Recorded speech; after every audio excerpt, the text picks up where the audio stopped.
So friends, इस video को हम कनेक्ट करने जा रहे हैं अपनी पास्ट परफेक्ट की पिछली वीडियो से। पिछली वीडियो में आपने सीखा था कि किस तरह से पास्ट परफेक्ट में उसी का एग्जांपल राहुल क्रिकेट खेल चुका था तुम्हारे आने से पहले की इंग्लिश बनाई जाती है। और इस वीडियो में हम सीखने जा रहे हैं कि किस तरह से उसकी एग्जांपल को अगर रिवर्स कर दिया जाए कि राहुल ने क्रिकेट खेला था तुम्हारे आने के बाद, इसकी इंग्लिश कैसे बनाई जाती है। तो ये सब सीखने जा रहे हैं हम उसी एक्सप्लेनेशन के साथ जो हम पिछली वीडियो में कर चुके हैं।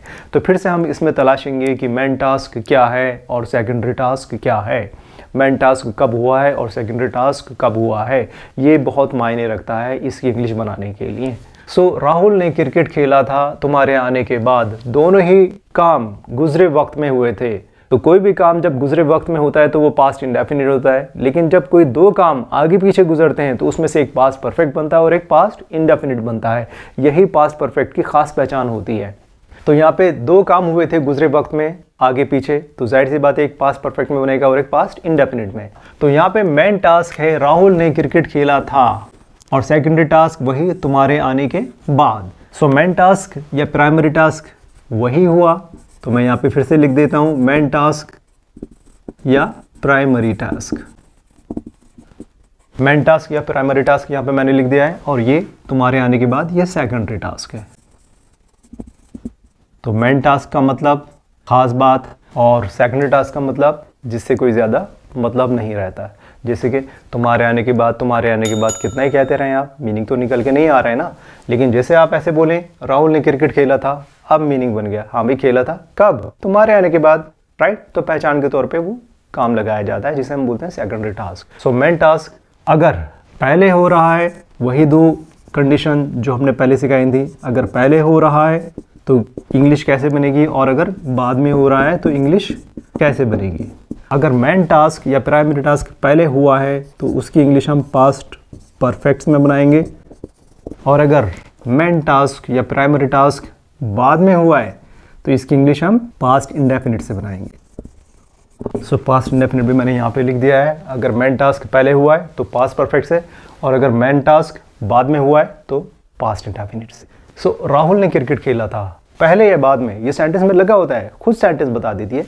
तो बाद में खेला था, पास्ट इंडेफिनिट से इसकी इंग्लिश बना देते हैं।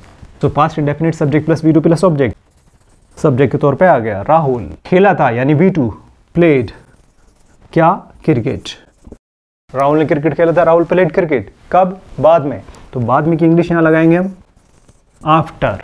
बाद में यानी पहले कोई और काम हो चुका था, तो पहले कौन सा काम हो चुका था? तुम्हारे आने का। तो इस बार तुम्हारे आने का जो काम था ये पहले हो चुका था और राहुल ने क्रिकेट बाद में खेला था। लेकिन चूंकि मेन टास्क चाहे पहले हो या बाद में हो उससे कोई फर्क नहीं पड़ता, इंग्लिश उसी से बनती है। तो अब तुम्हारे आने की जो इंग्लिश बनेगी वो पास्ट परफेक्ट से बनेगी। आफ्टर यू हैड, आने की V3 कम ही होती है, you had come. Rahul played cricket after you had come.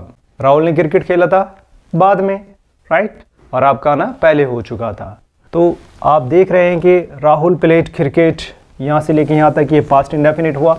After लगाने के बाद you had come, you as a subject, had helping verb और कम V3 के तौर पे पास्ट परफेक्ट बना देता है।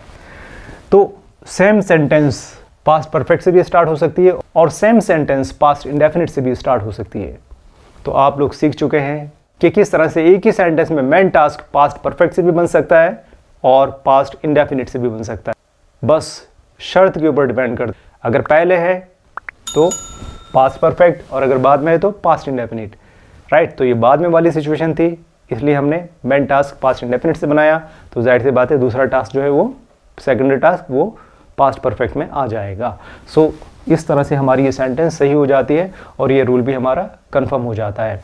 इसी सेंटेंस का फंडा 1 to 6 बना सकते हैं आप। नंबर 2 ले लें आप, राहुल ने क्रिकेट नहीं खेला था तुम्हारे आने के बाद। Rahul did not play cricket after you had come. Number 3 ले लें आप, क्या राहुल ने क्रिकेट खेला था तुम्हारे आने के बाद? Did Rahul play cricket after you had come. Number 4 ले लें आप, क्या राहुल ने क्रिकेट नहीं खेला था तुम्हारे आने के बाद? Did Rahul not play cricket after you had come. Number 5 ले लें आप, राहुल ने क्रिकेट क्यों खेला था तुम्हारे आने के बाद? Why did Rahul play cricket after you had come. Number 6 ले लें आप, राहुल ने क्रिकेट क्यों नहीं खेला था तुम्हारे आने के बाद? Why did Rahul not play cricket after you had come. सो इस तरह से ये फंडा 186 कंप्लीट हो जाता है। उम्मीद है कि आपको ये अच्छी तरह समझ आ गया होगा। So guys stay tuned for our next video जो कि होने वाली है बहुत सारे एग्जाम्पल को लेकर के पास्ट परफेक्ट के। उसमें मैं आपको डीपली समझाने वाला हूँ हर एग्जाम्पल को कि किस तरह से और क्यों सेंटेंस का एक हिस्सा पास्ट परफेक्ट में जाएगा और दूसरा हिस्सा पास्ट इंडेफिनिट में जाएगा। Right, stay tuned, till then bye bye.